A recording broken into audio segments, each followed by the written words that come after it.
So you've performed at least a handful of home inspections. In this masterclass, I've asked you to inspect the exterior, inspect the roof, inspect your house as a whole according to the standards of practice, and write a report. You have a checklist. You should be downloading a software, a free trial. You should be getting into software right now. You should be able to write a report, right? If you're able to write a report, you can do a website as well. So let's review your home inspection report. Now is the time.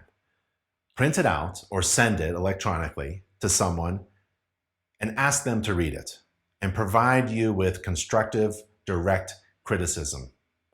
This is the best thing in the whole world. When someone gives you a critique on your work, on your best marketing, your printed or electronic version of your inspection report is one of the most important things to work on.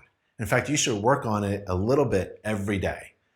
That's what I did. At the end of the day or during the inspection, at the end of the inspection, sometimes I would tweak the way I wrote that narrative, which is like a paragraph of a few sentences. How did you describe what you observed? And you always keep improving. And at the end of the report, you should be able to know how thorough I was. Did I perform an inspection according to the standards of practice? Did I exceed the standards of practice where I deemed necessary? What did I review? What was I able to use? What tools did I use and incorporate? Were there videos in the report? How many pictures were there? And was it easy to understand?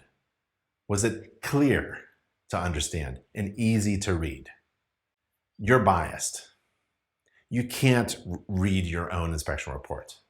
You have to, right now, here's your assignment, ask someone to read your inspection report and provide you with constructive, direct criticism. And make sure your report is easy to read and clear to understand. So that is your list of business tasks. Get your report read. Let's move on to essential things to do in step 4.